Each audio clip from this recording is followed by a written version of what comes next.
السلام علیکم ایوریون، کیسے ہو آپ سب؟ میں امید کرتی ہوں کہ آپ سب ٹھیک ہوں گے۔ آج ہمارا حضرت آدم علیہ السلام کی اسٹوری کا سیکنڈ پارٹ ہے۔ اگر آپ نے فرسٹ پارٹ نہیں دیکھا تو اس کا لنک میں ڈسکرپشن میں دے دوں گی، آپ وہاں سے جا کر دیکھ سکتے ہیں۔ تو چلیے دیر ہونے سے پہلے ویڈیو شروع کرتے ہیں۔ جب اللہ نے آدم علیہ السلام سے کہا کہ کیا میں نے تمہیں بتایا نہیں تھا کہ شیطان تمہارا کھلا دشمن ہے، کیونکہ اللہ نے حضرت آدم علیہ السلام کو شیطان کے بارے میں پہلے سے بتایا ہوا تھا۔ یہ سن کر حضرت آدم اور ان کی بیوی حوا کو اپنے گناہ کا احساس ہوا اور انہوں نے فوراً کہا، ربنا ظلمنا انفسنا وان لم تغفر لنا وترحمنا لنکونن من الخاسرین۔ دونوں نے مل کر اللہ سے دعا مانگی کہ اے ہمارے رب، ہم نے اپنی جان پر ظلم کیا اور کوئی عذر نہیں، غلطی ہو گئی، ہم بھکاری بن کر مانگ رہے ہیں، تو ہی رحم کرنے والا ہے، تو چاہے تو شیطان کی طرح ہمیں بھی دھتکار سکتا ہے، لیکن ہم تباہ ہو جائیں گے، ہم پہ رحم کر اور ہمارے اس گناہ کو معاف کر دے۔ اللہ کو ان کی یہ دعا اس قدر پسند آئی کہ اللہ نے ان پر 3 احسان کیے۔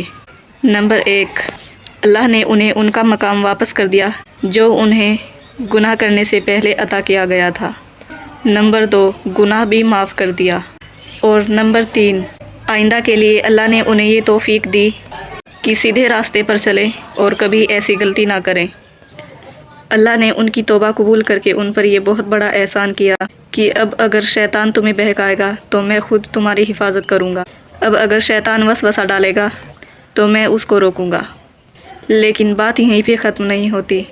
اب اللہ نے آدم علیہ السلام سے فرمایا، میں نے توبہ تو قبول کر لی، لیکن اب آپ کو زمین پہ رہنا ہے۔ یہ آپ کا ایک امتحان تھا۔ آپ کو جنت دکھائی گئی کہ آپ کو اس کے لیے بنایا گیا ہے۔ آپ نے گناہ کیا اور توبہ کی، اور ہم نے آپ کی توبہ قبول کی، لیکن اب تم زمین پر جاؤ، وہاں تمہاری اولاد ہوگی اور تم اپنی اولاد کو اس جنت کے بارے میں بتاؤ گے کہ اگر وہ اس جنت میں آنا چاہتے ہیں تو اپنے آپ کو گناہوں سے بچا کر رکھیں، خود کو غلطیوں اور کوتاہیوں سے بچا کر آئیں۔ اب اس جنت میں آنے کے لیے آپ کو محنت کرنی ہوگی۔ جو اللہ کے احکامات پر عمل کرے گا یہ جنت اسی کو ملے گی، اور جو عمل نہیں کرے گا وہ اس جنت سے محروم رہے گا۔ پھر اللہ نے حضرت آدم علیہ السلام کو یہ واقعہ سنانے کے بعد قرآن میں فرمایا کہ اے انسانوں، دیکھو، تمہیں شیطان اسی طرح ورگلا کر بہکا کر جنت سے محروم نہ کر دے جیسے اس نے تمہارے باپ آدم اور حوا کو جنت سے نکلوایا، اور فرمایا کہ شیطان اور اس کا قبیلہ یہ تمہیں ایسے دیکھ رہے ہیں کہ تم انہیں دیکھ نہیں سکتے، یہ تمہیں نظر نہیں آتا مگر وہ تمہیں دیکھ رہا ہے۔ اور پھر اللہ نے قرآن میں فرمایا کہ ہم نے شیطان کو ان لوگوں کا دوست بنایا ہے جن کا آخرت پر ایمان کمزور ہوتا ہے۔ اب اگر جنت پر اور آخرت پر ایمان مضبوط ہو تو شیطان کا وار پھر آسان نہیں ہوتا۔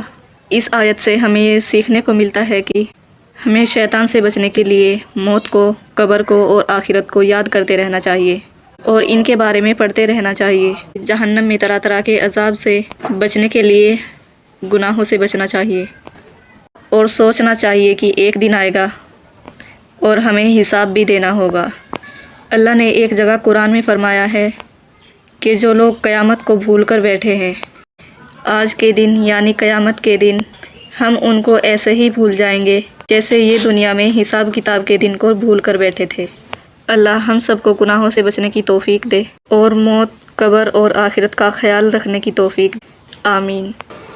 یہ تھی حضرت آدم علیہ السلام کی فل اسٹوری، اور کسی بھی پروفٹ یا صحابہ کی اسٹوری کو ہمیں کہانی کے طور پر نہیں سننا چاہیے، ان سے ہمیں کچھ نہ کچھ ضرور سیکھنا چاہیے۔ جیسے اس اسٹوری سے ہمیں پتہ چلتا ہے کہ جیسے حضرت آدم علیہ السلام سے خطا ہوئی اور انہیں اپنی اس غلطی کا احساس ہوا اور اللہ سے توبہ کی اور اللہ نے ان کی دعا کو قبول کیا، اسی طرح اگر ہم سے بھی کوئی گناہ ہو جائے تو اس کے لیے ہوپلس نہ ہوں اور اللہ سے پورے یقین کے ساتھ توبہ کریں تو ہماری بھی توبہ قبول ہو جاتی ہے۔ پورے یقین کے ساتھ گناہوں کو چھوڑ کر اللہ سے توبہ کریں، اللہ توبہ کو ضرور قبول کرتا ہے۔ اور آپ کس پروفٹ کے بارے میں جاننا چاہتے ہیں کامنٹ سیکشن میں ضرور بتائیے گا۔ ملتے ہیں نیکسٹ ویڈیو میں۔ اللہ حافظ۔